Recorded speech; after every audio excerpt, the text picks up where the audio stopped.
buenas noches, bienvenidos una semana más a las luces de la ciudad. Son las 9:01 y esta noche, la noche en que comienza la enésima campaña electoral, aquí en 7 Televisión tendremos en la mesa de la tertulia, junto a Domi del Postigo, José María de Loma y Laura Teruel, los candidatos de Unidas Podemos y Ciudadanos, Alberto Garzón y Guillermo Díaz. El arponazo del Capitán Ahab y la columna de Isabel Naranjo mirarán también a esta noche que es a la vez noche de Halloween. Así que, entre monstruos y candidatos, comenzamos ya y lo hacemos como cada semana con nuestro diccionario moral de la ciudad.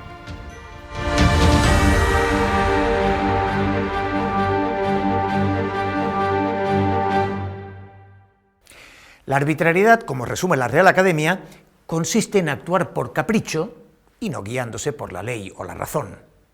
Pongamos el norte de la Ronda, esa vieja polémica que se arrastra desde hace décadas. Construir o no construir al norte de la Ronda ha reaparecido con los trileros del tercer hospital. Nos lo anunciaron de pronto en los terrenos del Hospital Civil, después al norte de la Ronda, de nuevo en los terrenos del Hospital Civil. Pero entonces, aprovechando que el Pisuerga pasa por Valladolid, o más bien el Guadalmedina por Málaga, nos cuelan de matute. Pero oye, sí que estaría bien construir al norte de la Ronda. Y así ha reaparecido esta vieja polémica que, si bien se mira, es pura arbitrariedad. ¿Construir al norte de la Ronda? Pero a ver, solo hay que irse unos cientos de metros más allá para ver construcciones al norte de la Ronda en Pinares de San Antón, La Mosca, Cerrado de Calderón o Peinado Grande hacia los montes. Sencillamente considerar que el norte de la Ronda es un criterio urbanístico resulta, sin más, absurdo. No existe ningún criterio urbanístico que sea construir o no al norte de una ronda. Y por tanto, si se tratara de saltar o no esta, nada debería impedir hacerlo. Este es, como tantas veces, un problema mal formulado y por tanto tramposo. La cuestión, insisto, no es si construir o no al norte de la Ronda, cuando ya se ha construido tanto al norte de la Ronda, sino si se debe construir allí, exactamente allí, en ese punto al norte de la Ronda, más arriba del Limonar y el Mayorazgo, en esas lomas al sur del Parque de los Montes, entre los arroyos Quirosa y Jaboneros. Hay un buen puñado de argumentos que considerar. ¿Afectaría a la zona medioambiental protegida? ¿Es inviable con las actuales conexiones de tráfico? ¿Es desaconsejable sin una reforestación previa para evitar riadas? ¿Hay otras motivaciones de seguridad? Esas son las preguntas que hay que hacerse, y las respuestas son las que deberían determinar si intervenir o no allí. Eso es actuar bajo el dictado de la razón y, por supuesto, bajo el dictado de la ley. Pero, como dice la definición de la Real Academia, la arbitrariedad consiste precisamente en no guiarse por la razón o la ley, sino por capricho. Y en eso estamos, con la arbitrariedad moral, como advertía John Rawls, de formular debates falsos.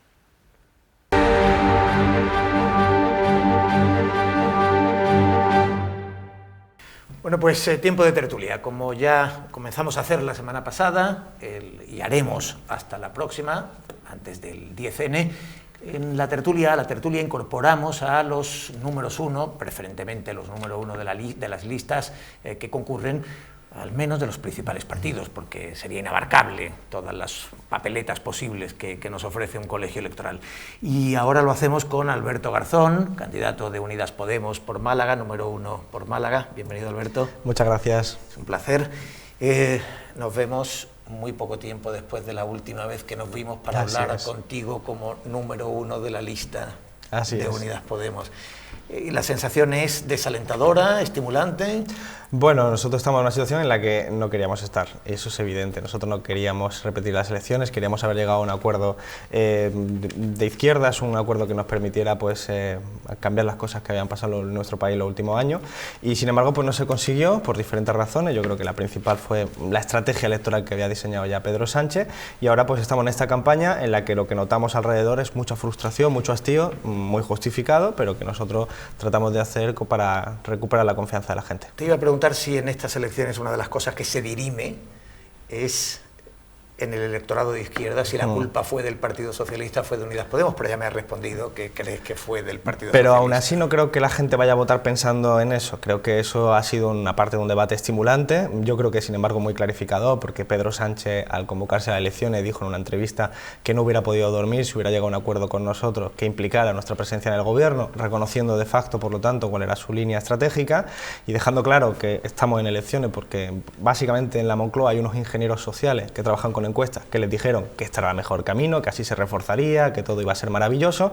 Creo que con bastante ingenuidad desde mi punto de vista, pero creo que la gente va a votar también, sobre todo pensando, pues como se piensa en las elecciones, qué va a pasar en los próximos años, y espero que eso nos permita hablar de programa como estamos intentando hacer, aunque con dificultad, porque van pasando cosas a nuestro alrededor que se van comiendo los elementos programáticos. Bueno, pues ya digo, lo incorporamos a la tertulia, incorporamos a Alberto Garzón a la tertulia, así que les presento a quienes nos acompañan esta noche, que les resultarán familiares, por supuesto, a todos ustedes. José María de Lomas, subdirector de La Opinión de Málaga. Buenas noches, Teo. ¿Qué tal, José María? Domi del Postigo, presentador de Días de Andalucía en Canal Sur los fines de semana. Buenas noches, Teo. Hola a todos. Y periodista, no solo presentador de un programa. Gracias. Y Laura Teruel, profesora de periodismo, analista político. Hola, ¿qué tal, buenas Laura? noches a todos. Bueno, pues incorporados a la conversación, porque con Alberto hay mucho que hablar, tanto en el discurso que ofrece a los malagueños como en el discurso nacional, porque eres un líder nacional, eres en este caso concurres por Málaga, pero eres además el número uno de tu partido por España. ¿Eres capaz de disociar la campaña nacional y la campaña local? Sí, porque yo soy de Málaga, quiero decir, no me tengo que inventar nada, pero al mismo tiempo yo creo que gran parte de los problemas que se sufren en Málaga son problemas que se sufren en el resto del país, y cuando el debate son unas elecciones generales yo creo que está todo muy vinculado. Hay especificidades, hay cosas singulares de nuestra provincia, pero que están dentro de un marco que yo creo que es el que nos movemos desde hace tiempo. Un ejemplo de lo que estamos viviendo es que mi hija tiene 14 meses ahora y ha vivido 4 elecciones ya, entonces estamos en un continuo de elecciones en lo que, bueno, prácticamente el debate es continuo, incluso aunque sean municipales. Y has sufrido el cólico del lactante, el cólico del votante. Sí, he de reconocerte que duermo bastante poco y aún así creo que no se percibe en la vida cotidiana, pero sí, es una maravilla tener una hija, poder disfrutarla, pero efectivamente las noches están siendo complicadas, que ya de por sí, bueno, nosotros dormimos poco porque hay mucha actividad, pues ahora mucho menos. ¿Hasta dónde, si de ti dependiera, Alberto? Buenas noches. Buenas noches. Se repetiría el bucle, quiero decir, si la suma de Izquierda Unida, Unidas Podemos y el Partido Socialista diera para gobernar, pero de nuevo Pedro Sánchez dijera que no a la presencia de ministros de vuestras formaciones. Yo creo que hay que explorar todas las vías, esto hay que decirlo así. Nosotros lo dijimos también en estos 5 meses de negociación. Participé en la negociación como mediador, hablé con todos los ministros prácticamente del Partido Socialista, con toda la gente de nuestro espacio político. La conclusión sería que en el Partido Socialista había gente que quería un acuerdo con nosotros, e incluso un acuerdo que implicara un Consejo de Ministros compartido, pero en la Moncloa había otra estrategia, y esa estrategia era, habían analizado que Ciudadanos estaba derechizando y que había una bolsa de votantes huérfanos que se podían recuperar unas elecciones que hicieran prescindible el acuerdo con nosotros. Entonces Pedro Sánchez compró ese discurso y además lo está ofreciendo de una forma muy clara, ha abandonado muchas promesas de izquierda durante esta campaña electoral para acercarse a ese votante. Yo creo que la clave va a estar cuál es la correlación de fuerzas, porque históricamente si nosotros somos fuertes, el PSOE tiene sensibilidad hacia la izquierda. Si nosotros no somos muy fuertes y tenemos pocos escaños en relación a lo que hemos tenido anteriormente, el PSOE se echa en brazos de la derecha. Digamos que Pedro Sánchez opera de esta manera, por eso Pedro Sánchez en el 2016 dijo aquello de me han echado de la Secretaría General por no poder pactar con Podemos, y 3 años más tarde estaba diciendo que si hubiera pactado no hubiera podido dormir. Este Pedro Sánchez ambivalente, yo creo que si los números del 10 de noviembre nos dan fuerza a nosotros, es mucho más factible llegar a un acuerdo, y hay que explorar todas las vías. Yo vuelvo a subrayarlo, todas las vías son posibles, algunas son más deseables que otras, por supuesto. De hecho, vosotros hablabais o se decía que había una doble alma dentro de Unidas Podemos y que vosotros, contigo a la cabeza, Izquierda Unida, hubiera preferido un acuerdo programático y no entrar en el Consejo de Gobierno, ¿no? En el Consejo de Ministros.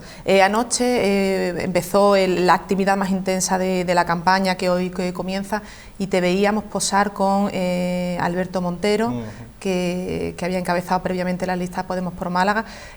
Mucho se habló de que podía integrarse dentro de la candidatura de Más País. pero sin embargo ha sido muy crítico con esa decisión o con ese nacimiento de un partido nuevo de izquierda. ¿Cómo lo ves? ¿Qué opinión tienes del nacimiento de ese partido? ¿Piensas que en Málaga podía restaros escaños? Yo creo que es legítimo, porque en democracia todo es legítimo para montar una organización política que se presenta a las elecciones, como no puede ser de otra forma, pero creo que es un error, y es un error por varias razones. Primero, por la fragmentación de la izquierda siempre es un trauma emocional en nuestros votantes, porque prefieren una izquierda más unida. Y en segundo lugar, es que la ley electoral es como es. De hecho, en Málaga, nuestro segundo escaño de Unidas Podemos lo conseguimos por 1.500 votos de diferencia contra Vox. Es decir, si 1.500 personas que no votaron en abril votaran ahora a Más País y todo lo demás fuera igual, el escaño no sería para Eva García Sempere de Unidas Podemos, sino para el número 2, Rubén Manso, de Vox, que es un ultraliberal. Ese cambio solo se produciría por ese voto que transite hasta Más País. Yo creo que esa es la reflexión que ha hecho Alberto Montero, que le ha hecho que, siendo él el principal dirigente rejonista partidario de Íñigo Errejón, en esta provincia, sin embargo, ayer mismo hizo una campaña, un acto conmigo, apoyando nuestra candidatura de Unidas Podemos, porque al final nos jugamos mucho y provincia a provincia eso puede ser un vuelco a nivel nacional. En Málaga está ese escaño, hay otro más que se disputa según los datos, pero si vas sumando provincia a provincia estás hablando de 50 escaños, que es lo que puede dar la diferencia entre que gobierne la izquierda o incluso que pueda pasar como en Andalucía, que gobierne la derecha. De ahí que personas como Alberto Montero, siendo errejonistas, hayan dicho esto ha sido un error y lo que hay que hacer es concentrar el voto. Bueno, voy a ver si te puedo desenchufar un poco de ese hablar rápido, preparado, de entrevista en entrevista, en esta locura que suele ser una campaña interminable. Además me han puesto muy cerquita tuya, así que es difícil darte caña. Y casi uniforme, somos los dos de Izquierda Unida, si no fuera porque él tiene el pin rojo. Si no fuera porque él sí es de Izquierda Unida. Cuando quieras te doy la ficha de afiliación, Domi, ¿eh? Eso es, pues yo tengo la sangre roja ya. Mira, vamos a ver, me ha resultado muy interesante lo de tu niño de 14 meses y además casi me ha resultado una alusión, porque yo tampoco duermo, el mío tiene 9. Pero vamos a ver, yo haría hincapié en alguna cosa, hay que explorar todas las vías. ¿Cuándo? ¿En 2080? Quiero decir, porque, bueno, pues ya habéis podido explorarlas. O sea, no sé hasta qué punto puede el ciudadano que ahora va a votar de nuevo entender que ahora haya que explorar todas las vías. Sí, las vías estaban ahí, ¿no? Desgraciadamente por ellas iban trenes que se han chocado y probablemente con cierta determinación de hacerlo. Y luego me parece muy importante, Alberto, o sea, la gente no quiere ir a votar, otra cosa es que vayan. El CIS incluso en Málaga daba calcado el mismo resultado más o menos, al margen de cuál sea el voto en blanco y la abstención. Yo humildemente hablaba de eso hoy en mi columna, pero es más o menos calcado, pero la gente no quiere ir a votar aunque vayan. Entonces, ¿de quién es la culpa? Si es importante, vosotros tratáis de eludir esa responsabilidad, pero para un votante que no quiere ir a votar aunque vaya, ¿cómo no va a ser importante quién le está obligando a ir? Se entiende que la responsabilidad máxima era de quien tenía que hacer un gobierno, pero también se entiende que hubo una serie de ofertas, están ahí, están en hemeroteca, son objetivas, se publicaron y se dijo a esas ofertas que no. A mí me parece que eso puede ser muy relevante en el voto que podáis obtener. Está por ver, vamos a ver lo que vota la gente el 10 de noviembre. Sí, pero digo, no sé cuáles son los criterios con los que la gente va a votar. Pero hay una cosa básica, que es que dos no se casan si uno no quiere. Y por mucho esfuerzo que pusiéramos muchos de nosotros, teniendo discrepancia incluso en algunos momentos con nuestros compañeros, si una de las partes no quiere un acuerdo por ninguna de las maneras, pues entonces da igual los méritos o las cosas heroicas que se puedan llegar a cabo. Nosotros hemos dicho siempre, nuestros votos tienen que servir para empujar hacia políticas de izquierda, derogar la reforma laboral, bajar el precio de la luz, intervenir en el mercado de la vivienda para que no suban los precios de la vivienda de alquiler, por ejemplo. Y esto hace falta llegar a un acuerdo con el Partido Socialista. El Partido Socialista, como digo, hizo efectivamente esa oferta a la que tú te refieres en julio, y yo creo que Podemos hizo una reflexión interesante, y es que a la vuelta de verano corrigió, dijo no ha habido acuerdo en julio, voy a cambiar mi oferta para acercar ese acuerdo, y le dijo al Partido Socialista, si nos volvemos a sentar sobre la base de esa propuesta, en una hora lo tenemos resuelto. Eso es una forma de reconocer que habían rectificado. Y el Partido Socialista también cambió, pero en vez de para acercar el acuerdo, para alejarlo, porque dijo, ya no nos vamos a sentar nunca más, ya lo único que podía hacer es darnos los votos gratis, los votos gratis significa esto, Domi, yo pongo a Pedro Sánchez presidente, pero la semana que viene, si hace una reforma laboral con Ciudadanos, la puede hacer perfectamente. Y claro, nuestros votos no sirven para eso, nuestros votos sirven para políticas de izquierda. Por eso yo diría, la propuesta que nosotros hicimos al Partido Socialista es hasta modesta, es muy moderada, ni siquiera es correlativa a las fuerzas que teníamos. Creo que todo tenía que ver con que en el Partido Socialista había gente que es que no quería con nosotros y prefería con Ciudadanos. Lo intentaron. Todos recordamos un junio en el que Ciudadanos lo pasó muy mal, hubo muchas dimisiones porque estaban bajo una enorme presión. Y Albert Rivera dijo que no. Entonces Pedro Sánchez dijo algo que es razonable, legítimo, pero yo creo que un error. Que dijo, antes de tener que pactar con Unidas Podemos algo que lo quieren, elecciones. Entonces yo creo que eso está en la cabeza de la gente, porque además Pedro Sánchez no lo ha ocultado, no ha sido demasiado sutil en este punto. Pero creo y espero además de corazón que la gente no vote tanto pensando en lo que ha pasado en estos 6 meses, sino sobre todo en qué va a ocurrir ahora. Y ahí es donde hablamos de política con mayúsculas y yo creo que es lo relevante. Porque comparto contigo que la gente está cabreada. Creo que la gente va a votar, no obligada, sino porque es un derecho. Pero la gente está harta y además probablemente te concedo que todos hemos tenido un poco de responsabilidad, seguro, y hemos cometido errores, pero no son el mismo tipo de errores los de unos que los de otros. Pedro Sánchez era el que ganó las elecciones y consiguió un escaño más de apoyo. Es que no le apoyó ni el PNV, ni los nacionalistas, ni Coalición Canaria, que decir, no le apoyó ni a la derecha ni a la izquierda, un apoyo de un diputado cántabro. Pero la clave está en que cuando vaya a votar la gente sepa también entender desde el punto de vista de la izquierda que si la gente no va a votar porque está cabreada, los que sí van a votar son los de la derecha. Y esto ya pasó en Andalucía, donde la derecha subió muy poquitos votos, lo que pasa es que la izquierda se desplomó porque se quedó en casa. Ese es un riesgo que yo trato de neutralizar, convenciendo a la gente, no sé si lo lograré, Domi, pero yo lo intento. Bueno, a mí me gustaría que habláramos con Alberto de asuntos malagueños, porque independientemente de que él lo ha dicho, que haya una política social, que haya cuestiones de alquiler o de pensiones que sean las mismas en toda España, como no puede ser de otra manera, habrá también un discurso propiamente malagueño. Pero solo brevemente, por matizar lo que decías en tu última intervención, tú eres alguien que viene del mundo académico y por tanto que respetas, digamos, las metodologías y las ciencias sociales. Cuando miras los sondeos, en lugar de despacharlos como hace cualquier político que diga, no, bueno, los sondeos son, supongo que los miras con otro respeto, ¿qué lectura estás haciendo de lo que está pasando?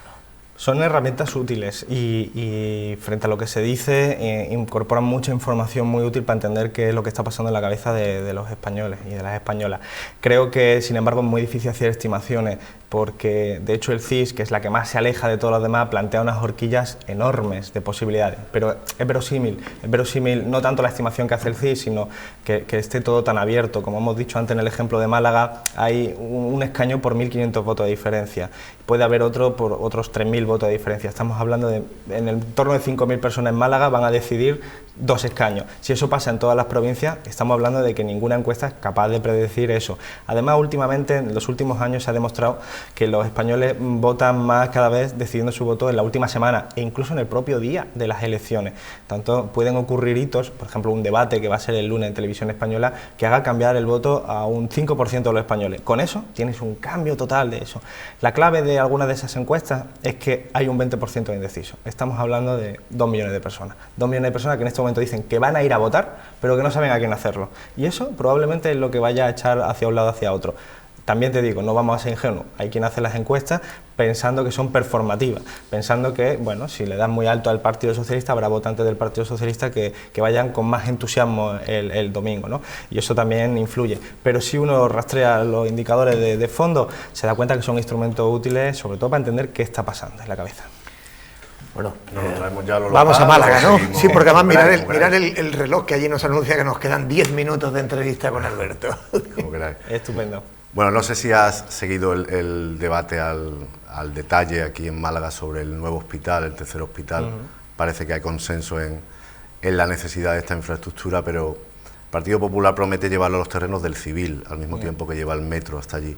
El alcalde sugirió en su momento, previamente, que esa infraestructura podría ir al norte de las Rondas, con lo cual Málaga daría el salto hacia el norte, expandiéndose por esa zona. No sé si tienes alguna preferencia en cuanto a que vaya en un emplazamiento o en otro, al que el desarrollo de Málaga vaya por un lado.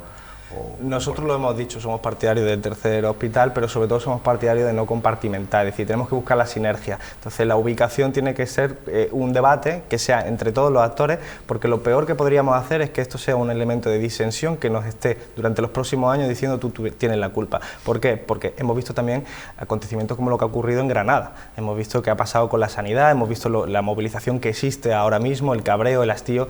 Por lo tanto, nuestra propuesta es que haya sinergias, es decir, que seamos capaces capaces de conectar todos los núcleos sanitarios, que en este caso estamos hablando no de hospitales, de tal manera que se satisfaga las necesidades de la gente y que no se genere frustración. Y para esto la política es fundamental, porque si lo que hacemos es utilizar eso de motivo de conflicto, como por ejemplo pasó con el metro, por ejemplo, pues entonces lo que tienes es una polémica más artificial que real. Entonces, si consiguiéramos un consenso, yo creo que sería adecuado.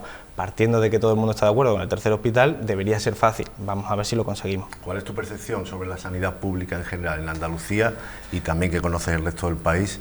¿Está abandonada en cuanto a inversión? Mi opinión es que tenemos motivos para estar muy orgullosos de la sanidad pública. Mi hija nació aquí en el Hospital Clínico el año pasado, es una maravilla. Lo que ocurre es que cada vez hay menos financiación, cada vez se está dedicando menos financiación y se está tendiendo poco a poco hacia un modelo que es el modelo en algunos casos madrileño o valenciano y en algunos casos un modelo francés. Es decir, en vez de ir hacia una atención primaria y una atención preventiva que es mucho más barata y mucho más saludable, se está promocionando el modelo como madrileño, en el que al final se dedica dinero a las urgencias, en que la gente va al hospital como el que va a un supermercado, pero cuando va a eso, la enfermedad normalmente es más grave y es más costoso para la sanidad. Entonces hay que cambiar eso, hay que fomentar la atención primaria y sobre todo recursos para la sanidad pública. Y esto, claro, esto depende de la fiscalidad, esto depende de otras muchas cosas en las que hay enormes diferencias entre las posiciones de los partidos.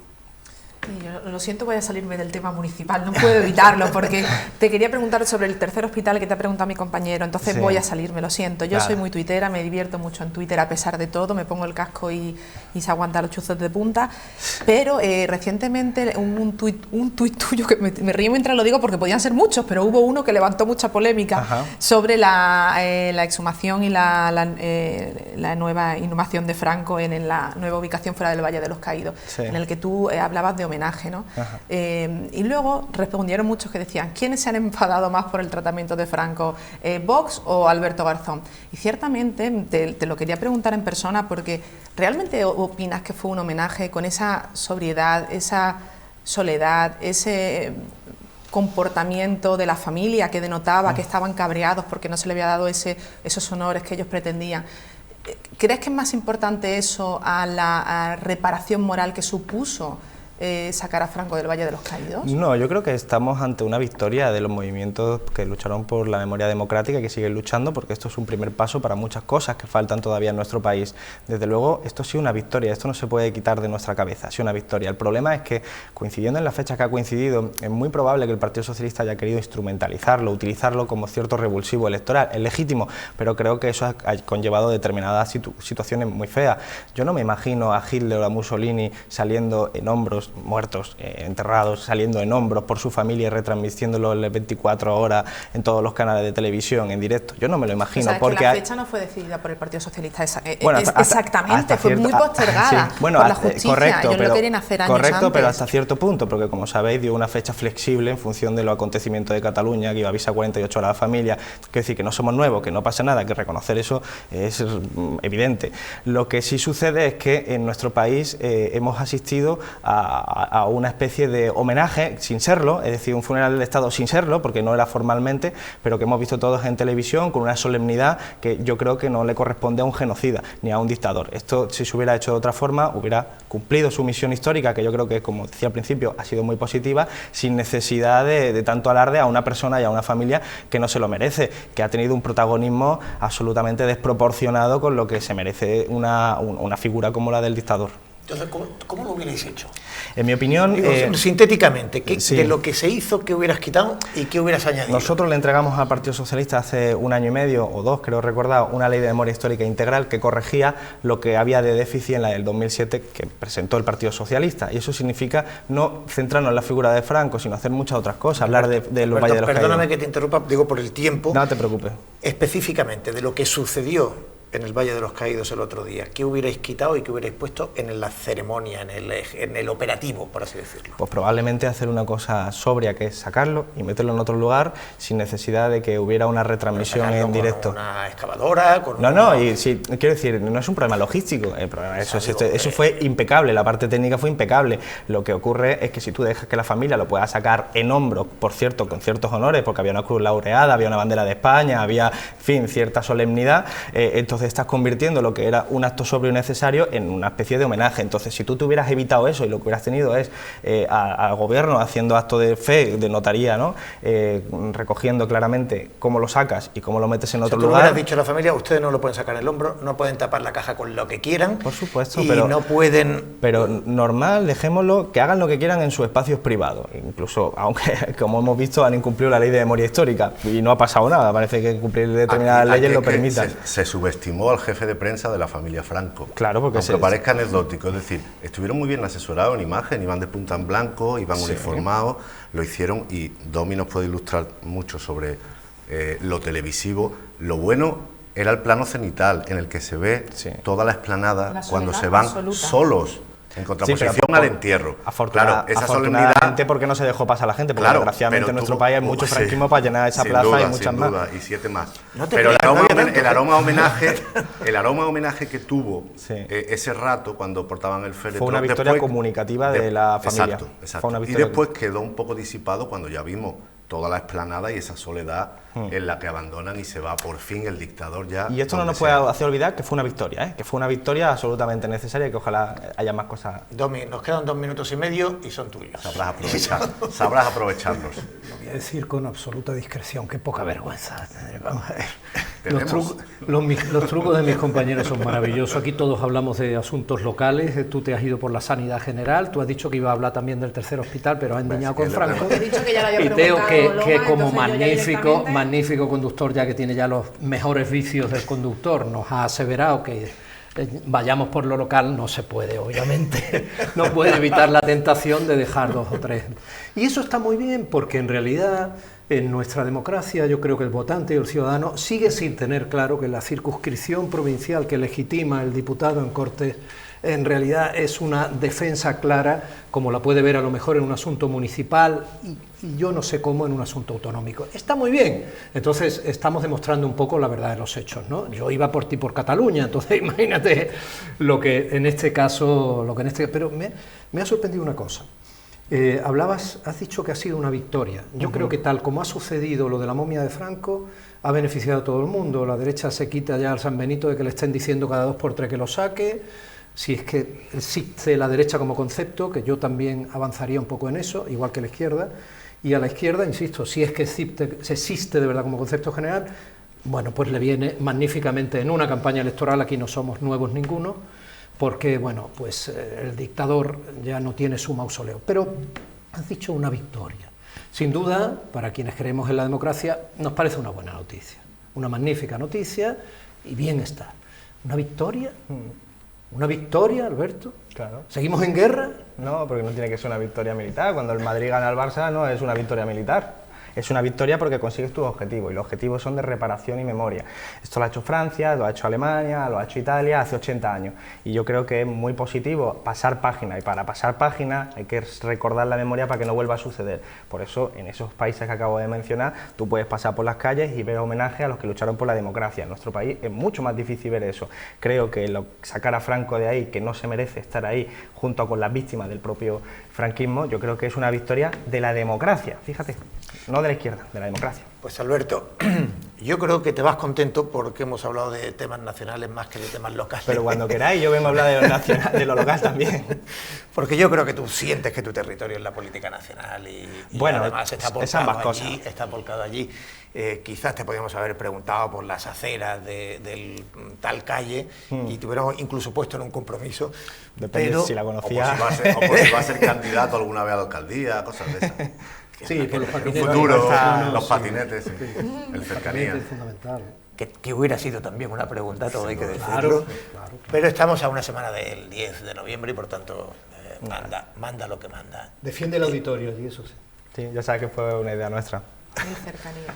Pues te lo agradecemos mucho que nos hayas acompañado. Nada, muchísimas gracias, como siempre. Empezáis la campaña esta noche, suerte. Muchas gracias. Que os vaya bien y sobre todo que nos vaya bien a todos, que es de lo que se trata cuando vamos a elecciones.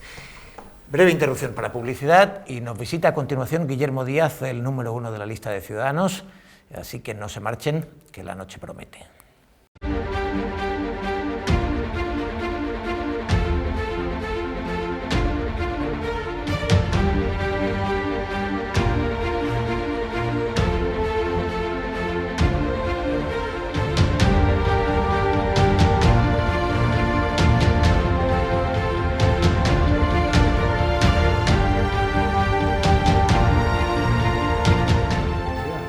Sí, él me ha dicho que tenéis un buen trato a nivel... De hecho, si hubiese sido el candidato de Más Países me hubiese alegrado mucho. Porque bueno, ya ven que el debate había empezado en realidad en estos minutos de publicidad, que hubiera estado muy bien que hubiesen incluido el cruce de Guillermo Díaz, candidato de Ciudadanos, con Alberto Garzón, que se marchaba, el candidato de Unidas Podemos, en el que han tenido un pequeño cruce de palabras sobre los marcianos, que es una cosa rara. Podríamos hablar de Málaga, pero hemos hablado de los marcianos. Guillermo, bienvenido. ¿Qué tal, Teodoro? ¿Cómo estás? ¿Qué ha pasado con los marcianos? No, pues que en una entrevista en el periódico de José María, de La Opinión de Málaga, me preguntaron por unas declaraciones que hacía Alberto sobre la policía en Cataluña, sobre cómo se había empleado la policía en Cataluña, y él criticaba a la policía y yo respondí que Alberto iría, en Independence Day, iría con los marcianos.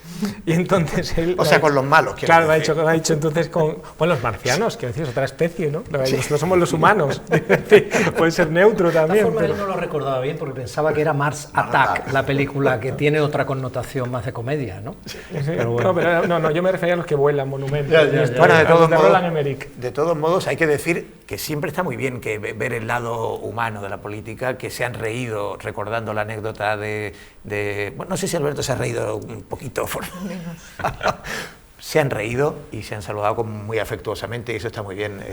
A veces os vemos, y sobre todo en estos tiempos de tanta polarización, de tanta crispación, y en el que nuestro propio hartazgo lo proyectamos en la clase política. Y sin embargo, pues no, detrás de la vida política hay relaciones humanas y hay... Yo además tengo que destacar una buena relación con Alberto y con más gente de su grupo parlamentario, con Noelia Vera también, por ejemplo. Tengo que destacar una buena relación con ellos porque me tocó negociar con ellos toda la modificación de la Ley de Radio y Televisión Española que hicimos contra PP y PSOE. O sea, ese eje nuevo viejo que se ha visto poco, pero con Podemos hemos estado de acuerdo en varias cosas, y algunas, como la llevaba yo, me tocó negociar. ¿Y se ha visto poco porque... ¿Me vas a contar que por qué ellos no han permitido que se haga mucho? Porque yo recuerdo a Ciudadanos, es verdad que Ciudadanos hay un antecedente, pactó con Pedro Sánchez y Podemos vetó aquel posible gobierno, hablamos de primavera de 2016, eso es un hecho. Sin embargo, a partir de ahí, te diría que la percepción es que Ciudadanos dijo con Podemos nunca a ningún sitio. A gobiernos, pero en el legislativo es completamente distinto. Nosotros con Podemos podemos llegar a acuerdos en cuestiones de regeneración, en cambiar la ley electoral, en cuestiones de bienestar y protección animal. Es más, ahí somos aliados. Yo con Juancho López Uralde hablo casi todas las semanas de, oye, vamos a ir por aquí, ¿cómo podemos hacer con el Código Penal? ¿Tú cómo lo ves? ¿Cuál es la perspectiva de ellos? ¿Cuál es la nuestra? Porque para partir de elementos comunes. Nos ha pasado también en cuestiones como la regulación de las drogas blandas. Podemos lo propone, nosotros lo hemos llevado en el programa y también se estuvo viendo eso, en cuestiones como la eutanasia. O sea, hay elementos que no solo hay un eje izquierda-derecha, sino que hay un eje nuevo-viejo, que en este caso sí Podemos y Ciudadanos han compartido, sobre todo en materia legislativa. Luego ya en materia de impuestos, en materia territorial o en otro tipo de cuestiones en las que los consideramos más populistas a ellos, pues evidentemente estamos muy separados. Y en ese eje izquierda-derecha, nuevo-viejo, ¿dónde ubicamos vuestra relación con Vox? ¿En la derecha-derecha o lo viejo-nuevo? Lo pregunto a colación del tema de los animales, que vas a abrir campaña con el tema de la protección a los animales. Cuando recientemente la Junta de Andalucía, una de las medidas más sorprendentes que propone Vox para apoyar el presupuesto de PP y Ciudadanos es la enseñanza de la caza, del valor de la caza. Entonces yo, la defensa del animal con inculcarle la importancia de la caza a los niños me cuesta un poco conciliarla, ¿no? La función de la caza no es lo mismo. No es lo mismo enseñar caza que decir que la caza tiene una función cinegética y de control sobre el monte, que es lo que se va a enseñar. Eso se puede enseñar obviando la importancia de la caza, es la importancia de la conservación de la naturaleza, de las especies, del respeto a la biodiversidad. Es innegable que la caza, cuando se ejerce tal y como determina la ley, como establece la ley de caza y como viene muy regulada, es una actividad tremendamente regulada, si se hace dentro de esos parámetros, yo no tengo ningún problema con la caza. Que se explique a los alumnos en los colegios que la caza cumple una función cinegética sobre las especies y sobre pues, los jabalíes, por ejemplo. Hemos encontrado jabalíes. A quien vive en la zona norte de Málaga, a veces se meten los jabalíes en zona urbana. O sea, que cumple esa función, que se explique en el colegio, si es verdad, no entiendo dónde está la contradicción. Eso no está reñido en absoluto con que esté prohibido abandonar a un perro, matarlo a palos o matar un zorro a patadas, como hemos visto, o divertirse uno despeñando a un jabalí mientras lo pincha para ver cómo se despeña y agoniza en el suelo. Eso no está permitido en la ley de caza. Entonces hay que diferenciar bien una actividad regulada, seria, sobre la que afecta mucha legislación, de unas conductas muy condenables como es el maltrato, la tortura y el abandono de animales. Y esa primera pregunta que te planteaba de cómo conciliar la relación entre los ejes nuevo y viejo, izquierda-derecha, ¿cómo valoras esa relación con Vox, sobre todo para nosotros en el Parlamento andaluz, que es donde es más visible? Pues ya has visto que cada vez que Vox presenta alguna cuestión de su eje ultraconservador, se le vota en contra y queda fuera. Tendrán que buscar otras alianzas si quieren presentar cuestiones de carácter ultraconservador. Nosotros somos un partido liberal. Si ellos quieren apoyar, bajar impuestos, quieren apoyar un presupuesto para que Andalucía sea la zona más estable de España, que lo es ahora mismo, gracias al gobierno de la Junta de Andalucía, de Ciudadanos y PP, si Vox quiere apoyar eso, que lo apoye, y si no lo quiere, pues por ahora van apoyando. Parece que han sabido medir la conveniencia de este gobierno. No sé si eres muy creyente en la encuesta, si tienes fe o si crees que finalmente se le van a torcer el brazo, porque casi todas tienen en común un mal resultado para Ciudadanos. ¿Crees que va a ser así? ¿Se puede subvertir? ¿Vaya a lanzar otro tipo de mensaje? El CIS, que tampoco os ha gustado. Sí, el CIS os da que sumáis con el PSOE incluso, ¿no? Sí. A ver, yo las encuestas, voy a decir un mantra, evidentemente, sobre todo porque con nosotros es con el partido que menos aciertan en las últimas citas electorales. Y siempre quedamos por encima. Lo que es innegable es que sufrimos una desmovilización en nuestro segmento electoral. El votante moderado, reformista de centro, que no está muy ideologizado, que no está en este eje en ningún extremo.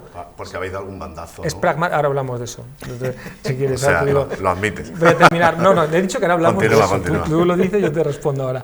Pero en ese votante moderado de centro que siente la política como algo que tiene que ser práctico, útil, ante un bloqueo y una repetición electoral, ya pasó en el 16, se viene abajo. Dice, a mí esto no sirve. Entonces tenemos que conseguir nosotros que ese votante desmovilizado vuelva a votar, vuelva a confiar en Ciudadanos, precisamente para no dejar a los extremos la llave de la gobernabilidad en España, ni a los extremos ni a los nacionalistas, que es el más extremo de los extremos.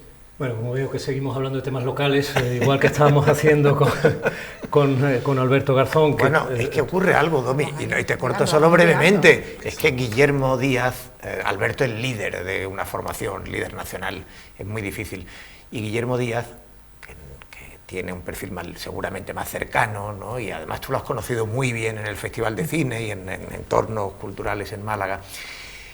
Guillermo se ha convertido en uno de los diputados estrella el último año, digamos, el último curso parlamentario, porque no sé ya llamarlo legislatura, y fue finalista, curiosamente, si no recuerdo mal, con la propia Noelia, ¿no? Con Ione Belarra. Con Ione Belarra, sí, pero... Ione Belarra, que sí, ganó ella el premio. Ganó el premio de diputado revelación. Ione no se lo merecía, porque no habló de chiquito, con la gracia que defendió al personaje de Guillermo, pero bueno, entre otras cosas. Pero en fin, aquí cada uno tira para lo suyo. Sí, eso está muy bien, me parece, si es una legitimación para que sigamos por esta vía, yo estoy encantado.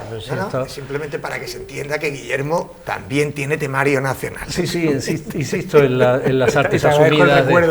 Insisto en las artes asumidas de conducción. No, Guillermo ha defendido algún que otro tema concreto que tiene, es verdad que tiene a Málaga, pero a mí obviamente me interesa tirar por donde tú dices, ahora hablaremos, o sea, no puedo evitarlo. O sea, Pablo Casado se presentó como un líder muy conservador y parece ser que esa especie de giro, como la niña del exorcista, hacia posiciones de centro y la barba que recuerda a Rajoy, le está funcionando. Sin embargo, ese contorsionismo que hizo Albert Rivera me parece que os va a funcionar bastante menos. Como respeto tu inteligencia y no tengo más remedio por encima de la amistad que poner sobre el tapete la verdad de las cosas, yo creo que estáis en una posición compleja. Si la estrategia de marketing del partido era reconocer que no se podía morder por el centro, arrojarse definitivamente a quitarle el liderazgo al PP, no ha funcionado. ¿Y ahora con qué se queda? La sucesión de los hechos en la legislatura fallida pasada con respecto a ahora tiene más coherencia de lo que aparentemente puede verse y sobre todo de lo que hemos conseguido que se vea esa sucesión en los medios. A lo mejor no lo hemos conseguido. A una semana de que termine el plazo para que se produzca una investidura en el Congreso de los Diputados, a una semana planteamos una opción de desbloqueo al ver que Sánchez e Iglesias rompen, con 3 puntos. Que rompa Sánchez con Otegi, que tiene pactos y bastantes en Navarra, que rompa, y en el País Vasco con respecto a alguna ley, que rompa con Torra los 44 acuerdos que tiene en Cataluña y que no suba los impuestos a las familias, a la clase media. Tenía una semana para pensar eso y ni respondió. Es verdad que antes no habíamos hecho este movimiento porque entendíamos que estaba negociando con Podemos. De hecho, vimos todos con estupor cómo era una silla lo que impidió que hubiera gobierno en España, el nombre de un ministro. O sea, eso fue un poco espeluznante. Y cuando se produce la convocatoria electoral hacemos una ampliación de esos 3 puntos. Hacemos al revés, que esto que condensa 10 mandamientos se convierte en 2, pues decimos 3 puntos se convierten en 10, pero que tienen los mismos principios. Hacemos una opción de Estado que ofrecemos a PP y PSOE, que creemos que son quienes mejor pueden asumir 10 puntos, ¿no?, que afectan a natalidad, familia, pensiones, despoblación, sanidad, educación, igualdad y libertad de los españoles, que ojo, porque Baleares, Valencia, Navarra y el País Vasco están como Cataluña en las escuelas, por ejemplo, hace 10-15 años. ¿Cuántos somos capaces de aguantar? Y a ver si nos vamos a encontrar con el problema multiplicado por 4 y si España lo puede aguantar esto, vamos, por eso metemos este punto también. Entonces, no es tanto contorsionismo como intentar desbloquear una y otra vez. Es verdad que se penaliza el movimiento y es verdad que somos el único partido que se mueve y hay a quien eso lo trata de forma despectiva, pero las posiciones inmovilistas no nos van a llevar a ningún sitio tampoco. Se cuestiona mucho la falta de diálogo y la falta de cintura política de los partidos políticos y al que se mueve se le critica porque se mueve. Habrá que decidir. Pero Guillermo, hay algo que yo creo que muchos votantes de Ciudadanos o el espectador político, el ciudadano en general, no entiende, más allá, desnudándolo de la coyuntura de cada momento. Hay gente que no entiende cómo Ciudadanos, que nació para combatir el nacionalismo, no es capaz siempre de ejercer su función evitando esa influencia del nacionalismo, es decir, pactando con PSOE o con PP, pero pactando también con PSOE para traérselo a su campo. Yo creo que el gobierno mayoritariamente aceptado era el de PSOE Ciudadanos, una vez que estábamos hace unos meses, un año, con un PP muy en descomposición, muy comido por la corrupción, no era el PP de Casado. Yo creo que ese gobierno representaba una base amplia, reformista, de centro-izquierda, de centro, pero es que en vuestro partido se ve muchas veces que la actuación es dejar que los nacionalistas precisamente influyan, por omisión vuestra. Pero es que había un problema, quien tenía que llamar a los actores políticos era Sánchez, quien estaba propuesto por el rey era Pedro Sánchez. Los autonómicos y teníamos... Pero si en campaña os negasteis ya a cualquier acuerdo antes de conocer un resultado electoral. Bueno, nosotros dijimos que no íbamos a investir a Pedro Sánchez durante toda la campaña y cumplimos la palabra, o sea, que no íbamos a formar gobierno con Pedro Sánchez durante toda la campaña y cumplimos la palabra. Es más, al contrario que otros, nosotros no pedimos el ministerio de no sé qué, ni la televisión, ni nada. Nosotros dijimos, oiga, rompa con los nacionalistas, que es lo que le estamos diciendo ahora mismo, rompa con los nacionalistas y podrá entenderse con Ciudadanos. Lo podía haber hecho. Si él llega a decir, venga, En Navarra voy a llegar a un acuerdo con Navarra Suma y entro en gobierno con Navarra Suma. Y en Cataluña pues vamos a intentar que, si hace falta, el PSC encabezar algunos sitios, si no lo encabeza Ciudadanos, vamos a llegar a acuerdos para no tener que tener la Diputación de Barcelona, por ejemplo, con Torra. Si llega a hacerlo, se hubiese desbloqueado. Yo entiendo que se pone más el foco sobre nosotros porque la expectativa sobre nosotros es grande y nosotros nos movemos más que otros, pero la oferta estuvo en la mesa. Bueno, nos quedan 10 minutos y me gustaría en este punto preguntarle a Guillermo, claro que me gustaría, por qué hicieron esa oferta cuando quedaban ya una semana y las encuestas decían que de repetirse las elecciones os desplomabais, y no en los tiempos en que eso hubiera podido tener eficacia negociadora. Pero como quedan 10 minutos, te voy a preguntar por lo local. O voy a invitar a nuestros contertulios a que te pregunten. Una pregunta de cercanía. El tren. Juan Marín, el vicepresidente de la Junta, dijo en un almuerzo en el CIT Marbella que no veía mucha utilidad prolongar el tren de cercanías hasta Marbella. Dijo que Málaga era una provincia suficientemente conectada. Yo entiendo que hay demanda, que sería rentable y que acorde a las necesidades de movilidad de esta provincia, el tren debería haber llegado hace mucho tiempo a Marbella. Yo pedí el audio de las declaraciones. Porque y lo que te sorprendió muchísimo, claro. Sobre todo porque yo he hablado con Juan de ese tema y él lo que decía es que era un asunto... ¿Ha aprendido algo ya o no? No, que era un asunto del Estado. Decía, es un asunto del Estado, mis prioridades ahora son, y entonces pasaba a otro tema, de lo cual se podía deducir algo que no era. Nosotros sí apostamos por el cercanías, pero ojo, el cercanías tiene un problema alucinante cuando te pones a ver el asunto, cuando empiezas a ver las propuestas de PP y PSOE sobre el cercanías, y es que las propuestas que han hecho cada vez que se pega un pistoletazo electoral, hay una carrera a ir a Marbella a ver quién pide primero el cercanías, y el cercanías no se puede hacer con los proyectos que ellos tienen, porque o han construido por donde tenía que pasar, o entonces han estado prometiendo una cosa que no pensaban hacer nunca, porque yo cuando hablé con los técnicos y dije, bueno, vamos a ver, si nosotros cuando pegué el pistoletazo llegamos primero a Marbella y prometemos en cercanías, y de pronto me dicen, a ver, tú puedes prometerlo, pero esto no se puede hacer. Había quien proponía que el trazado fuera el de la A7, incluso, ¿no? Es que esa es, o una lanzadera desde el aeropuerto. Entonces, a mí me sorprendió mucho ver cómo se banaliza con una infraestructura tan importante. De todas maneras, con dinero, buenos ingenieros y voluntad política, yo creo que las cosas salen adelante. Se puede hacer. Yo soy partidario de todas formas de llevar antes el cercanías al PTA. Es mucho menos dinero, solucionaría un montón de problemas que tiene y no quiere decir el impacto sobre el medio ambiente en la provincia, porque los atascos del PTA, vistos desde arriba, tienen que causar estupor, porque te pegas 40 minutos con el coche en marcha, montones, yo qué sé, cuántos trabajadores tiene el PTA, miles de trabajadores.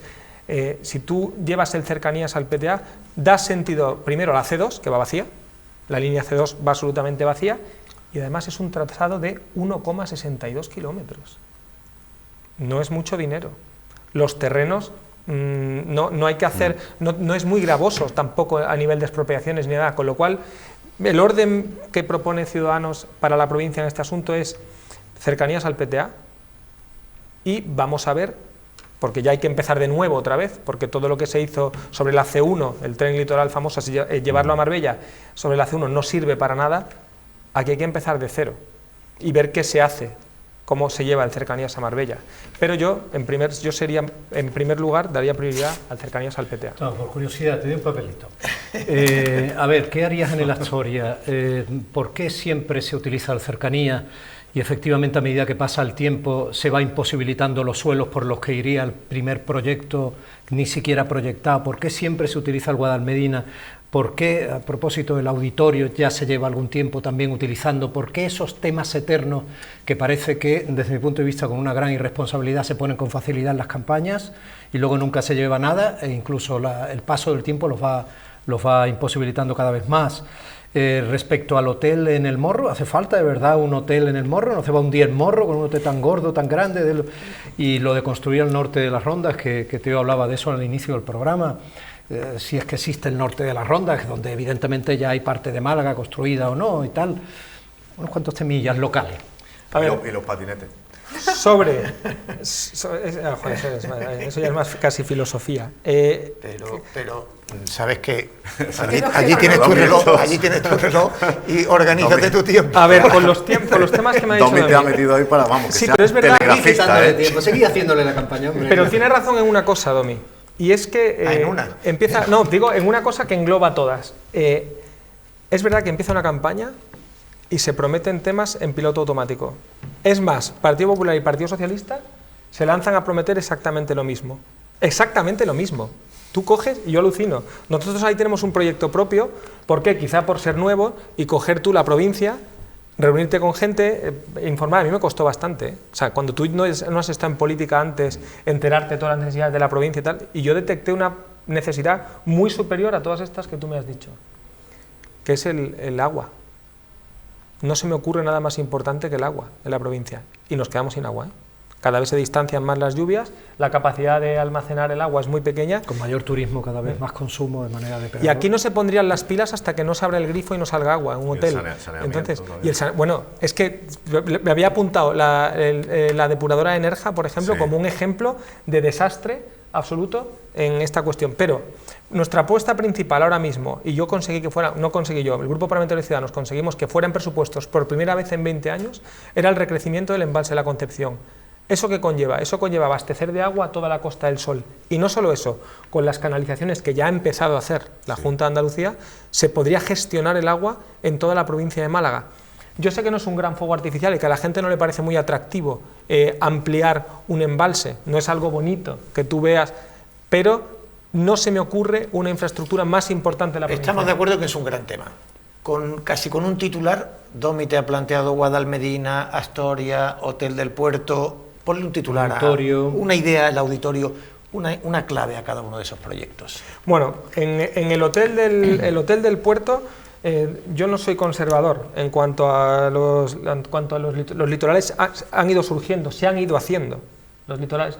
Yo entiendo que hay gente que es conservadora y que no quiere ver mutado el litoral, pero es que por esa regla de 3 no se haría nada en un litoral nunca. Y yo creo que es una oportunidad de empleo y una oportunidad de sacar rendimiento a una zona ahora mismo que yo creo que no está, que no se usa. El Morro no se usa, no tiene un uso, no es como cuando éramos pequeños, que te ibas al Morro a pasear y no sé, haya perdido, creo que ha perdido algo de uso.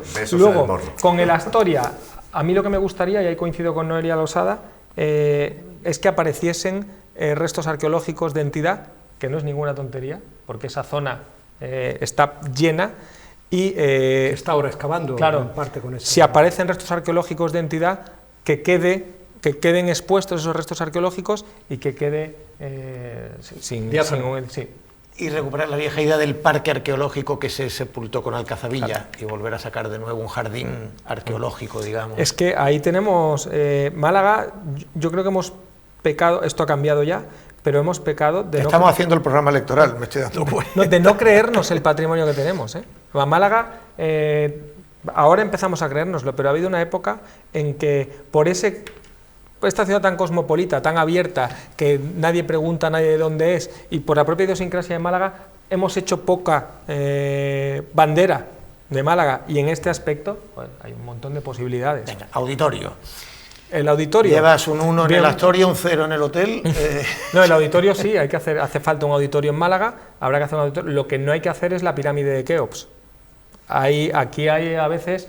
se peca un poco. ¿Crees que el alcalde quiere hacer la pirámide de Keops? ¿Crees que el proyecto que había previsto es la pirámide de Keops? Es excesivo. Se puede ver un auditorio que responda a la necesidad de Málaga ahora mismo. No obstante, yo creo que ahora, en los próximos meses, se definirá por dónde quieren ir en el auditorio. Pero el proyecto inicial a nosotros nos parecía una cosa muy mastodóntica. Ahí en el... no sé.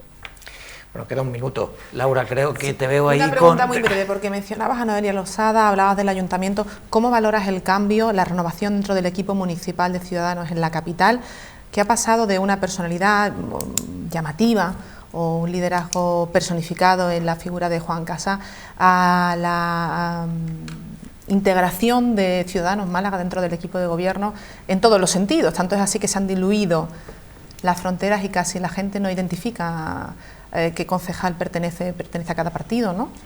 Bueno, es que la responsabilidad institucional debería conllevar que la gente no piense en partidos cuando vea un concejal de gobierno. A ver si conseguimos eso. Que no vaya la gente, acaban de pegarle un toque a Pedro Sánchez serio por hacer eso en las instituciones. Nosotros intentamos separar muy bien, ser muy respetuosos cuando uno habla de forma de gobierno y cuando alguien habla en forma de partido. Con el riesgo de pasar desapercibido para el votante, ¿no? O para el elector. Tendremos que trabajar para que se identifique a Noelia con Ciudadanos, que yo creo que se empieza a hacer y se empieza a ver, también acabamos de empezar, pero no vamos a sacrificar la responsabilidad institucional por hacer partidismo, no en nuestro caso. Y hay otros que sí lo han hecho. Y Juan está en la Diputación y bueno, ahora está pegando una gira por todos los pueblos, yo lo veo en redes y está pateándose la provincia a una velocidad de espanto. ¿Lo habéis alejado a los caminos provinciales? Bueno, porque no es una lejanía, siguen en su trabajo provincial. No sé si te has dado cuenta que están más canosos.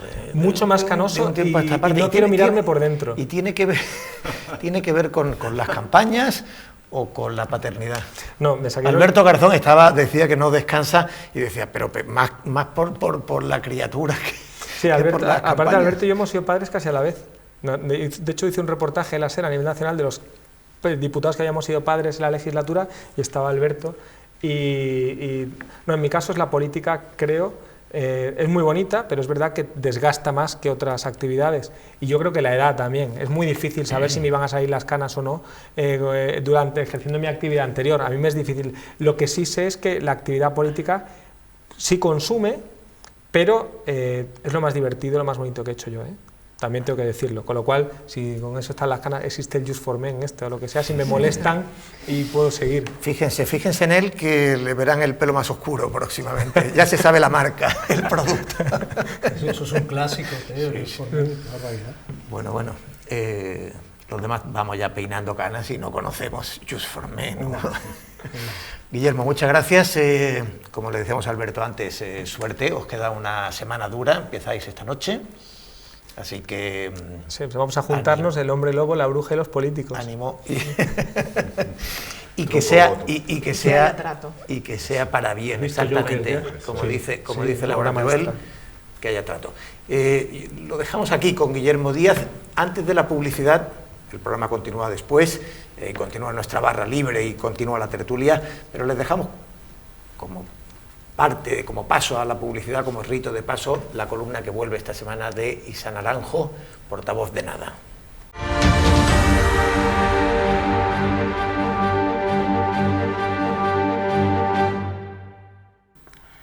Llegó el día y llegó la campaña, una más, una menos. Un periodo afortunadamente reducido ahora a una semana en el que los partidos y sus candidatos se tiran al barro para captar adeptos a los que convencer de que su propuesta es la mejor posible y, por supuesto, superior a la de sus adversarios. Y para ello despliegue de artillería para alcanzar el objetivo, sin dejar atrás la premisa maquiavélica de que el fin justifica los medios. Y como si de un mantra se tratara, acacarrear el mensaje por doquier con la mejor de las sonrisas y la voluntad de agradar a todo aquel a quien en otra época del año no darías ni los buenos días. Una suerte de liturgia en la que se recurre sin pudor alguno a los manidos discursos del odio o del miedo o del y tú más, y en el que brillan por su ausencia los contenidos del manual del buen gobernante o candidato. Pero todo vale, y la realidad pone de manifiesto que las promesas que relucen en periodos como el que arranca a las 12 de esta noche se evaporan una vez que uno deposita el voto en la urna, y si te he visto, no me acuerdo. Así las cosas, y dado que deberíamos estar experimentados ante la sucesión de plebiscitos, no toda la responsabilidad del funcionamiento del sistema ha de ir a parar a la clase política, también a la clase civil. Tiene buena parte de responsabilidad de lo que ocurra a partir del simple hecho de depositar o no una papeleta. Porque si tanta preocupación acarrea la política, ¿por qué no currarse un poquito ese derecho y por qué no deber constitucional? Y es que no vale no votar o hacerlo sin conciencia, para luego quejarse y contribuir al nada deseable clima de desafección política que lamentablemente impera a día de hoy en nuestro país.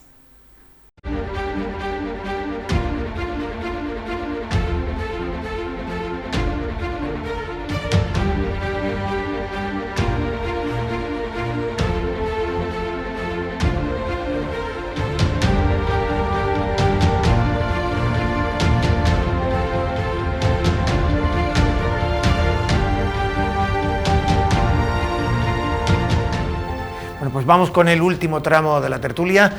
Antes de la publicidad escucharon a Isa Naranjo, la columna de Isa Naranjo. En este último tramo escucharemos también el arponazo del capitán Ahab, pero en fin, hemos tenido en los dos primeros tramos, algo más largo de lo habitual, a Alberto Garzón y a Guillermo Díaz, que si bien se mira, son el tercer y cuarto partido y por esa razón están hoy aquí. Pero además son la nueva política frente a la vieja política. ¿Cómo lo habéis visto? ¿Habéis visto la nueva política, todavía nueva política? ¿Qué sensaciones os han transmitido? Bueno, a mí en primer lugar me congratula tener políticos de mi generación. En ese sentido sí entiendo que hablamos de una nueva política, porque cuando yo veía la política en la tele que tanto me gustaba hace 3 décadas, eran de la edad de 3 décadas, no 2, pero eran de la edad de mis abuelos, ahora son de la mía. Eso significa que yo he crecido, pero que la política se ha rejuvenecido, y eso me gusta. Por hacer un pequeño balance de las palabras de Guillermo, hay algo en lo que no hemos tenido tiempo de profundizar, pero él decía, se penaliza el movimiento de ciudadanos. Bueno, ciertamente el movimiento es bueno, el salir del encorsetamiento, el ser capaz de dialogar, pero es que Ciudadanos ciertamente no hizo eso. Lo que hizo es pasar del movimiento a la incoherencia, a prometer no pactar con el gobierno Sánchez y ahora echarle en cara que no pactaron porque Sánchez no quiso, ¿no? Entonces el movimiento se agradece, la incoherencia creo que se penaliza, y las encuestas así lo dicen, ¿no? Además él decía, las encuestas siempre nos dan a la baja. Bueno, yo tengo un poco de memoria a pesar de mi juventud, y las encuestas cuando surgió Ciudadanos le daban como primera fuerza votada. Entonces, bueno, tengo ciertas dudas sobre lo que planteaba de la opinión proyectada por Ciudadanos, ¿no? ¿No, José María? No va a decir nada Alberto. Bueno, quería dar paso, pero si queréis... balance, pero... No, pero de Alberto pues creo que le ha costado mucho defender el terreno municipal. Nosotros tampoco le hemos dado margen, porque ciertamente él se instaura como un líder nacional y le ha costado mucho salirse de las premisas y de los argumentarios de Unidas Podemos para que se le viera el lado humano y lo cansado que está de la campaña, pero que entiende perfectamente que la única solución de salvación para Unidas Podemos pasa por la movilización, porque las encuestas, que se equivocan menos de los que a los políticos les gustaría, le dan una tendencia a la baja que tal vez demuestra que su gestión del pacto no fue la mejor. Sí, yo creo que ahí es donde están un poco las claves. Lo decía Teo también durante la entrevista con Alberto, ¿no? O después, no sé cuándo hizo la valoración, o a lo mejor me lo dijo el otro día un chiringuito y yo me he liado. Pero Alberto Garzón es un perfil nacional en todo momento. A diferencia de Guillermo Díaz, que ha ido creciendo de una manera sorprendente, la verdad, y ha ido creciendo utilizando temas locales en el Congreso, lo que, bueno, pues a medida que ha ido aprendiendo, además, como estar de diputado nacional, pues le ha ido dando un poco esas dos patas, ¿no? Temas locales que también tienen, tú le preguntabas por Casar, era obvio, también tienen una pata orgánica que es importante. Respecto a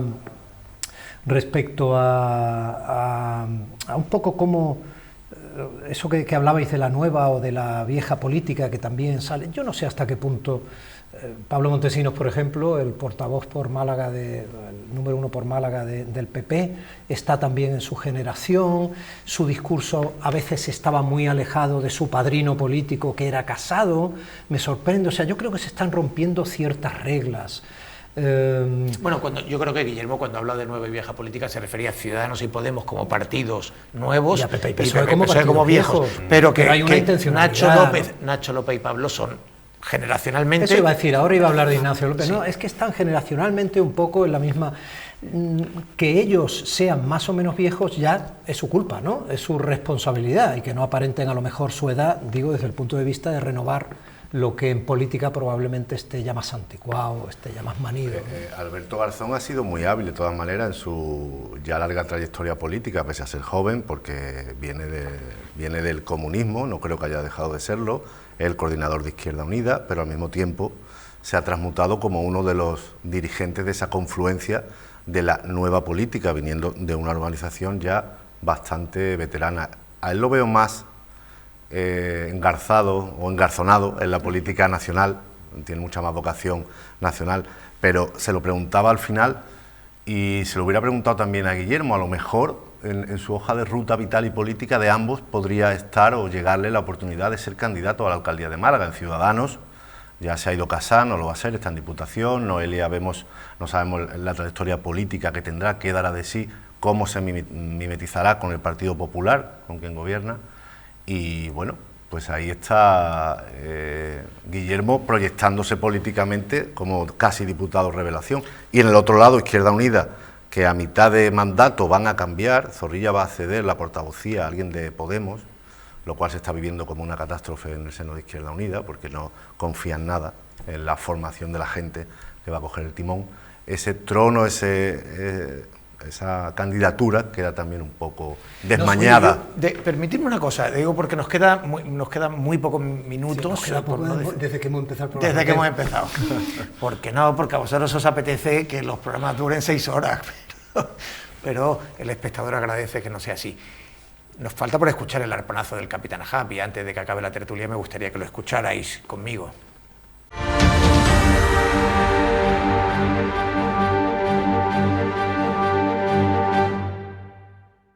Hoy es 31 de octubre, lo cual significa que esta noche nuestras calles se llenarán de monstruos aterradores y siniestros, lanzando oscuras amenazas. Sí, esta noche empieza la campaña y de nuevo los políticos recorrerán las calles en busca de pobres infelices. ¡Votadme o moriréis todos, España! Algo espeluznante que puede provocar experiencias muy traumáticas. Yo les recomiendo no salir de casa si no es necesario, hacer acopio de bebida y alimentos, sobre todo de bebida, y no encender demasiado la tele, ni la radio, ni nada. Pero con todo ese tiempo que les va a sobrar, también les recomiendo que hagan alguna reflexión. ¿Por qué esta campaña nos resulta ya tan insoportable? La razón quizá esté en la frase más repetida en los comentarios políticos de estas últimas semanas o incluso meses. Los políticos no están hablando de nuestros problemas en absoluto. Esto es un hecho ya completamente manifiesto y corroborado además el martes por el CIS, que nos mostró que una vez más los problemas que más nos preocupan a los españoles no ocupan prácticamente ningún espacio en la campaña. Y no solo eso, nos mostró que además la política y los políticos son señalados precisamente como uno de los problemas principales del país. Pero por más que esto sea ya un hecho aceptado, no deja de ser muy paradójico. No solo no se ocupan de nuestros problemas, sino que además ellos son uno de esos problemas. ¿Y cómo es posible que a pesar de ello esto siga funcionando? Es decir, ¿por qué les seguimos votando? Pues quizá el secreto de este oscuro hechizo esté en compensar toda esa falta de conexión con la ciudadanía, generando una intensa sensación de pánico y terror. A falta de empatía, miedo. Salir a la calle en noches como hoy a acojonarnos con sus negros augurios, se rompe España, vienen los comunistas, los fachas, se profanan tumbas, moriremos todos. Pero tranquilos, no pasa nada, son solo disfraces, es todo de pega. Como decía Borges, es tan solo esa superstición tan difundida que llamamos democracia.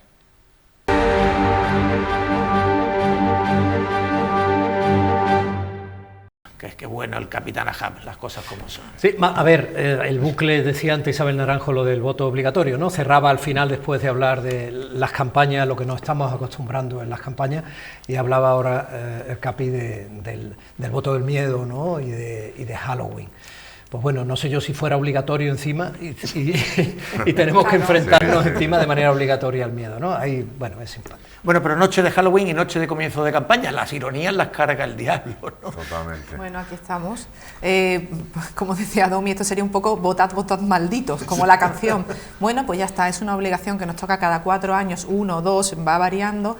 Y ¿cómo cada 4 años? Por eso digo cada 4, 2 o 1, y creo que como ciudadanos nuestro compromiso con las instituciones, nuestra exigencia posterior, pues la marcamos el día 10, entonces vamos a buscar un ratito para llegarnos a las urnas, ¿no? Y luego criticar con más fundamento de causa, desde luego, por mucho miedo que nos pueda dar. No sé, noche de... Truco, trato, voto, esto... ¿Quién va más disfrazado esta noche? Ya no hay tradicional pegada de carteles, pues hoy podía haber tradicional noche de brujería, de no esqueletos... No descartes sorpresa, a lo mejor me aparece un candidato con la máscara... Seguro, con una seguro. máscara que se vea. Con una máscara que se vea, puede ser. Yo creo que todos llevan máscara. Por eso, con una que se vea, con una que se vea, con una de monstruo. Que por cierto, la máscara, en los griegos, la máscara es persona. Sí. Persona. Persona. La máscara es inevitable en la campaña, pero la máscara es parte de la persona. Bueno, muchas gracias a los tres. Hemos tenido a Alberto y a Guillermo. La próxima semana tendremos a Pablo Montesinos y a Ignacio López, a los candidatos del PP y el PSOE. Y está bien acercarse un poco a ellos, no solo son interrogatorios de temas de actualidad, pero también hay algo siempre, esa máscara, ese lado humano, esa aflora, ¿no? A mí me gusta mucho que se haya hablado de los dos bebés de Alberto y de Guillermo, por ejemplo, y no solo porque yo me sienta muy cercano a ese sentido. Creo que tiene muchísimo peligro dilapidar la figura de los políticos como si fueran meros mascarones de proa a los que lanzarle huevos, ¿no? Hay que tener cuidado con eso, porque debajo está el sistema de derecho y nadie es perfecto. Nadie es perfecto. Con canas incluso. Decía Laura antes que esta noche los candidatos verdaderamente tienen la ocasión de oro para decir truco o trato, ¿no? Porque trato es lo que esperamos de ellos después de su incapacidad para ponerse de acuerdo. Bueno, muchas gracias a los tres, ha sido un verdadero placer. Muchísimas gracias. Aquí va a terminar la tertulia, pero yo me marcho a la barra libre donde nos espera Antonio Guevara, el decano de la Escuela de Turismo, premiado en los Premios de Turismo de Andalucía y que además acaban de poner en marcha el grado de Ciencias Gastronómicas. Me apetece charlar de gastronomía, después de hablar de tanto de política, charlar de gastronomía esta noche. Así que vénganse conmigo, que nos acompaña enseguida Antonio Guevara.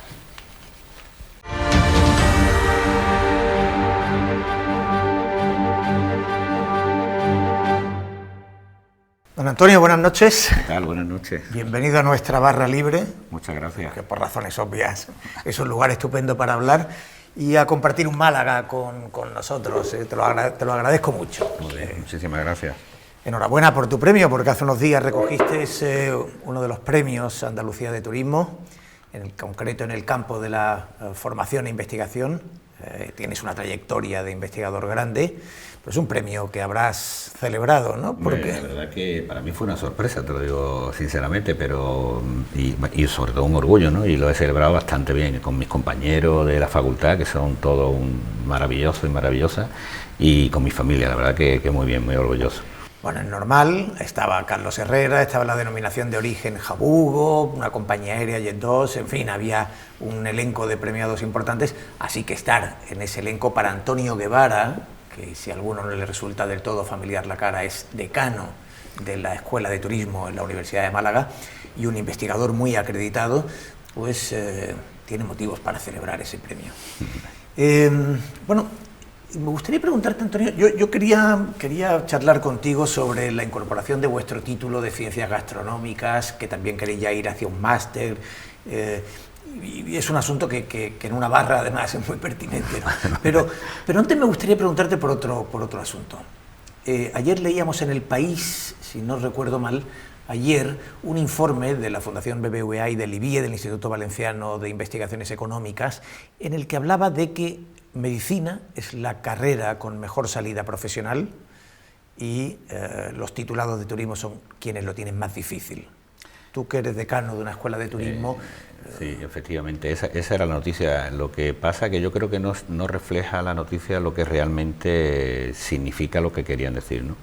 Porque el medicina efectivamente es una salida en la que el que estudia medicina es médico y además se tiene que colegiar en un colegio profesional para poder ser médico, si no, no puede ejercer la profesión. Entonces la relación entre lo que estudias y lo que trabajas es bionívoca, es que no hay otra solución, ¿no? En cambio, en las demás carreras de ciencias sociales o otro tipo de carreras no hay esa relación tan directa. Luego las áreas profesionales son muy diversas, ¿no? Este estudio lo que hace es coger los SENAE de las altas en seguridad social y a partir de ahí pues lo compara con las áreas profesionales. ¿Qué ocurre? Una área profesional como la de turismo, que tiene 8 ámbitos de conocimiento, desde la distribución, la hotelería, la restauración, la planificación de destinos, la consultoría, etcétera, ¿no? Pues ¿qué ocurre? Pues cada una tiene una serie de características y muchas de ellas están incorporadas en un sector general que es el sector servicios. Claro, cuando tú miras la tasa de afiliación a la Seguridad Social, pues no aparece una relación clara entre un graduado en turismo y alguien que lleve pues ser director general de Hotel Beach, por ejemplo. Entonces están a mejor dado de alta en uno. Entonces eso es complicado, es decir que es cierto, porque el informe es correcto y hace una medida geométrica de eso, pero realmente yo creo que debería de matizar esa característica. Claro. Por así decirlo, sugiere una conclusión sobre todo por engañosa. Los alumnos y las alumnas, ¿no? Da una conclusión engañosa porque al final, efectivamente, quien hace medicina solo puede ser médico y quien hace turismo puede ser muchas cosas. Y en otras carreras. Y es más, en turismo se trabaja ni siquiera siendo licenciado en turismo, teniendo el grado en turismo, ¿no? Es decir, efectivamente, y consecuencia, Teodoro, de que no existe, que no estoy ni siquiera a favor de él, pero que no existe un colegio profesional por el cual te tienes que colegiar o tener para ejercitar la formación, con lo cual... Antonio, vosotros sois una escuela. Bueno, somos facultad. Vos sois una facultad que, digamos, de esta generación que corresponde a estudios coherentes con la actividad económica del territorio. Es decir, en la Costa del Sol era natural que hubiera una facultad de turismo. La cuestión es... ¿hay una excesiva dependencia del turismo en la Costa del Sol? Quiero decir que el turismo es un producto de éxito, es un monocultivo casi de un evidente éxito, pero ¿no estamos obsesivamente volcados en el turismo? Yo creo que sí, yo creo que hay una excesiva dependencia, sí. Yo creo que hay que diversificar bastante en otros sectores. ¿Por qué? Porque el turismo además es un sector, como bien conocemos, los que trabajamos hablamos como industria, pero tiene sus externalidades, que son las que están saliendo ahora, cuando hay una sobremasificación. Pero además es un sector que es débil en el momento que pasa cualquier circunstancia, y eso puede producir pues una gran bajada de actividad, con lo cual produce paro, etcétera. Yo creo que ya que somos potentes en turismo, potenciar otros sectores con relación en el turismo, como por ejemplo la tecnología y el turismo, así deberíamos de ser, ya que somos referentes en turismo, referentes en tecnologías turísticas o referentes en gastronomía, vas digamos rompiendo otra serie de segmentos que yo creo que serían coherentes. Ahora vamos a hablar de tecnologías del turismo o tecnologías turísticas y de gastronomía.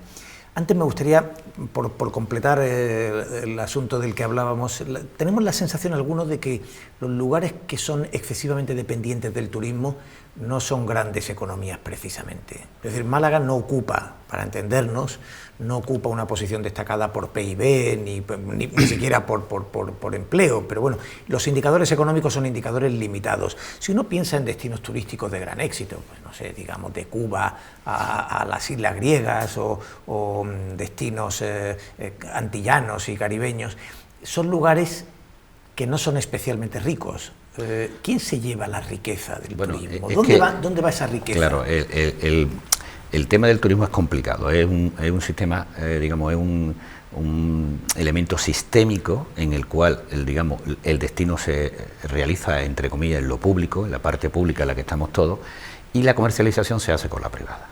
Entonces, nosotros, por ejemplo, somos un país líder. España sí es verdad que es un país líder en turismo. Somos concretamente el segundo país en visitantes, también en gasto turístico, es decir, lo que el turista gasta aquí, también somos el segundo país.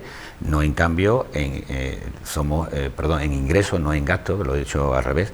Pero ¿cuál es el problema central de todo esto? Porque España, por ejemplo, lleva tiempo potenciando el sector servicios, pero no el sector de la comercialización de ese servicio. ¿Qué ocurre? Porque la mayoría de nuestros productos, no solo de aquí, en otros destinos que has comentado, lo comercializan otras empresas que no son del territorio. ¿Y por qué no tenemos empresarios del turismo? Pues tenemos muy pocos. No es que no haya, pero tenemos pocos. Entonces, grandes empresas digamos, del turismo, yo creo porque no se hicieron los deberes cuando había que hacer los deberes hace 40 años. Nos centramos en ser anfitriones, mostrar servicios, pero no le prestamos en ese momento atención a la comercialización.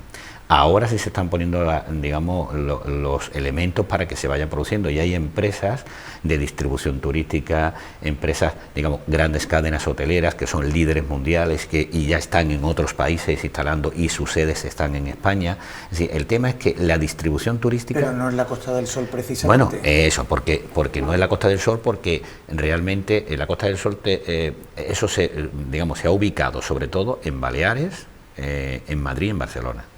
¿Y vosotros estáis formando empresarios o estáis formando trabajadores? Formamos queremos formar empresarios y trabajadores, es decir, los dos tenemos una línea de emprendimiento, porque yo creo, y desde la facultad sí lo estamos planteando, hay una línea, digamos, hay determinados segmentos en el sector turístico que están súper intermediados y súper complicados de poder montar, que tú puedes montar empresas, pero eso depende de la comercialización de un tercero, por ejemplo el sector hotelero, pero después hay otro aspectos que son muy importantes, que es lo que realmente busca la gente, que es el turismo de cercanía, de la localidad, de las experiencias que hay en un territorio determinado. Es decir, es absurdo querer irte a una ciudad a hacer lo mismo que estás haciendo en la tuya, quieres hacer esto. Entonces ahí sí hay una oportunidad y de verdad nuestros alumnos han creado algunas empresas y están teniendo éxito. ¿Qué ocurre? No tienen ayudas digamos, o no tienen conocimiento para meterse en ese mercado digital. ¿Qué ocurre? Que al final su empresa, para poder comercializar, tiene que entrar de nuevo en ese mercado digital. Tú eres experto en lenguajes y sistemas informáticos y por tanto antes me sugerías la importancia de las tecnologías del turismo. Ahí sí estáis logrando una mayor penetración, porque tú has tenido grandes equipos de investigación que trabajan en software turístico, etcétera. Ahí sí se va notando mayor penetración. Yo creo que sí, hay mayor penetración, pero es difícil. Por ejemplo, los destinos. Todo el mundo hemos escuchado hablar de los destinos inteligentes, ¿no? Y para ser inteligente todo el mundo tenemos que saber que tenemos que tener conocimiento, para tener conocimiento pues tenemos que tener datos, información, y si no la tienes, pues, y no tienes datos e información, no eres inteligente, es decir, lo que tendrás es otra. Tú podrás decir que eres inteligente, pero no lo eres, ¿no? Entonces, ¿qué ocurre? Pues hay tecnología desarrollada aquí, por empresas de aquí, con grupos de investigación, que tendrían que instalarse en los diferentes destinos para poder, ¿para qué? Para poder gestionar la propia gestión de flujos de su territorio, y eso lo soluciona la tecnología, y aquí somos pioneros. Es decir, nuestros sistemas, por ejemplo, se han instalado en la Comunidad Valenciana, estamos haciendo cosas también en Barcelona, hemos hecho fuera de España también, en Suecia nos llamaron por este sistema. Hay que potenciar más este conocimiento desde mi punto de vista, porque nos permite hacer, digamos, una gestión más eficiente del turismo. No basta con promocionar, eso es una de las cosas que últimamente estoy diciendo, hay que promocionar y gestionar, son dos cosas completa, porque si promociono y le dejo que gestiono a la empresa que no vive en el territorio, a ellos le importa poco el territorio. Claro. Así ese es un poco. Sí, es un sistema complicado. Uno de nuestros grandes déficits. Llevamos muchos años invirtiendo mucho en promoción, pero muy poco en gestión. Y bueno, la facultad se supone que en parte compensará esto, ya lo está compensando. Bueno, decíamos antes que habíais creado el grado de ciencias gastronómicas. ¿La gastronomía es una ciencia? Yo hay veces que creo que. Me lo pregunto incluso con mi carrera, ¿no? Con las ciencias de la comunicación, si lo son. Lo que son ciencias son las materias que están en la carrera. Es decir, ciencia gastronómica, el título es Ciencia Gastronómica y Gestión Hotelera. Yo cuando hablo de este título siempre intento aclarar a la mayoría de la gente, que creo que le pasaría igual que yo cuando empecé a montar esto hace 5 o 6 años, la diferencia entre ciencias gastronómicas y artes culinarias. Normalmente, digamos, los programas de televisión, de prime time, están enseñando normalmente artes culinarias y no ciencia gastronómica. La ciencia gastronómica tiene un componente muy fuerte de la nutrición, de la seguridad alimentaria, de la química y la bioquímica de los alimentos, de las tecnologías de los alimentos. Y este título tiene 20 áreas de conocimiento, de las cuales 10 forman parte de las ciencias, y en las restantes de las ciencias sociales. Es decir, que estamos formando profesionales que tienen que tener conocimiento en nutrición, en diseño de menú para alergias y a la vez gestionar una empresa. Es decir, hemos mezclado la parte de las ciencias sociales con la parte de las ciencias, ¿no? Entonces yo creo que es un título, vamos, yo me encanta, creo que incluso lo voy a apuntar, ¿no? Sí, la verdad es que es apetecible. Y tiene esa vocación empresarial también, porque ahí también es un punto en el que creamos mucho talento, lo exportamos y no necesariamente lo arraigamos. Efectivamente, yo creo que también este título también está pensado, además, este tiene una mayor salida, cubre dos aspectos, viene a darle formación a esos profesionales que actualmente están llevando departamentos de alimentación y bebida en grandes cadenas hoteleras, en grandes empresas de colectividades, en grandes empresas gastronómicas que tenemos aquí en nuestra zona y no la conocían, no se conocen y son muy importantes.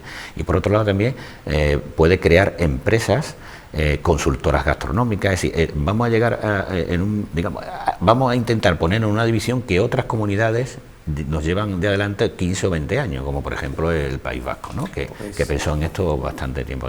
Pues Antonio, ha sido un placer, un ratito, un encuentro breve en esta barra, pero tiempo suficiente para aprender mucho de ti. Así que te felicitamos otra vez por el premio. Muchas gracias. Y muchas gracias por acompañarnos. Termina aquí. Hoy hemos querido, después de un largo programa marcado por la campaña electoral, hemos querido terminar hablando también de conocimiento, de empresa, del territorio y de los valores del territorio. Lo hemos hecho con Antonio Guevara, decano de la Facultad de Turismo. A ustedes les agradecemos que nos acompañen una semana más y ya saben, el próximo jueves de nuevo estaremos aquí con las luces de la ciudad.